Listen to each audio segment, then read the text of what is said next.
afternoon, everyone, and welcome to our session, Walking with Giants, how the changing role of publishers is affecting society and university presses. My name is Sara Rouhi, and I'll be your moderator for today's panel. Please do come on and take a seat if you guys are on the ends and wouldn't mind scooching in so folks can sit. That would be great. Hold on, let's retry this. There we go. Joining me on today's panel are Amy Brand from MIT Press, Charles Watkinson from the University of Michigan, Elaine, I'm sorry, I always get your last name wrong, Lasda from SUNY, and Patrick Hansard from the American Psychiatric Association. And really the purpose of today's session is to address some of the changes in the publishing landscape that surely affect all of us, but present some unique challenges to the smaller folks in this space, particularly in the society and university publishing space. So I sort of, as we were putting together the panel and kind of talking through the issues we wanted to discuss today, this question of the tipping point for scholarly publishing seems to be one that comes up again and again. We keep talking about it at Charleston, ALA, like for years now. At first it was going to be, the end of print. Online-only journals was going to be this massive tipping point, right? It sort of was, maybe not.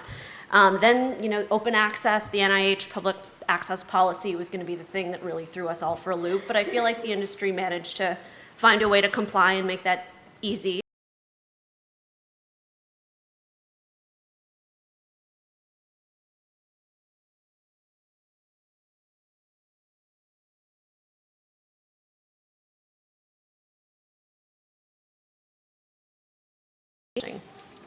Then we had the crisis of the big deal post 2008. Were our library partners actually going to cancel the big deals that had committed them to many years of access to a lot more content, perhaps than they wanted or needed? And that again sort of ebbs and flows, but hasn't necessarily been the earth tremor that we all expected.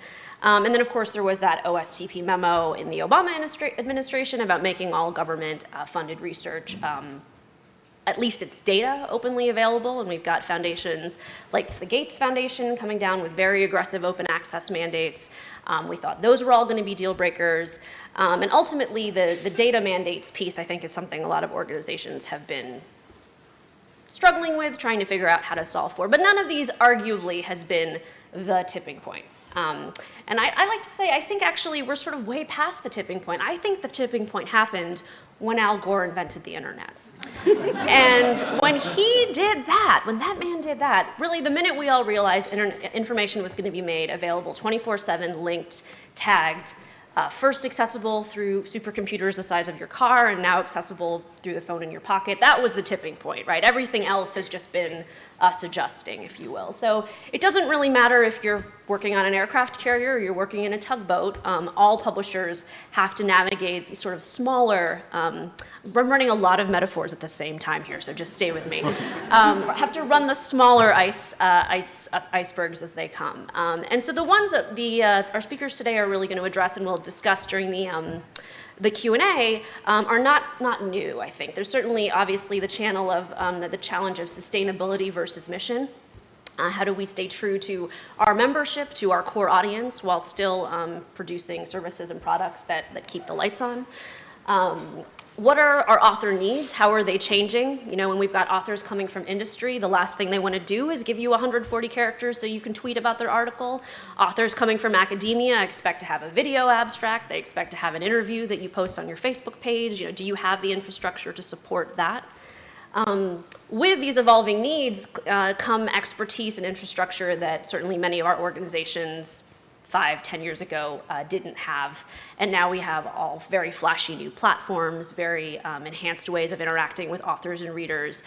Those are not easy, those are not inexpensive. How do smaller publishers handle those changes? And of course, the changing nature of sort of what the research life cycle is and what the research end product is changing. So this idea that you start at the grant, you have this kind of linear process that takes you to a final peer-reviewed article. That's a defined unit, and then we move on to the next iteration of that. That's very much an out-of-date or obsolete way of thinking of the research life cycle. So, for every piece of data that comes out of a given project, you have all of these spin-off items, whether they're data sets, code, images, anything that a researcher is producing. All of those things now researchers want credit for. All of those things grant funders want to see engagement with. And how do you as a publisher still insert yourself into that process, given how much those vehicles for disseminating research have changed? And of course, if everyone's producing all this stuff, they want to measure it, and we all know that the impact factor and citation counts are not going to meet the needs there, so quite a few people on the panel will speak to that. And then, of course, we have this onslaught of new mandates that are coming our way, and certainly the UK, Europe, Australia, these mandates are in stone, and the research infrastructure from industry all the way to academia has had to adjust. Here, though, we're not quite there yet. But that said, when the Gates Foundation says you have to make your research publicly available the moment it is published, you have to make the data available the moment it's published, and you have to make it reusable for commercial use, that is one very big player making a set of rules that affect everybody in this room in a different way. And so university and society presses are uniquely situated to respond to that. So all of these changes, again, not one massive tipping point, but a gradual culture shift over time, I think speak to a culture of openness that some of us have struggled with, and some of us have had an easier time with, and the panel today, I think, is going to ultimately address these. So I think the question every publisher, but particularly the smaller ones, have to ask is, what do you want to be as a publisher? Can you have your finger in all of those pies, or is it a question of picking one thing and doing it quite well? So I will sort of leave that as where we'll start with Elaine to kick us off. What do these presses want to be, given kind of the post-tipping point paradigm? Thank you, Al Gore. So thanks, Elaine.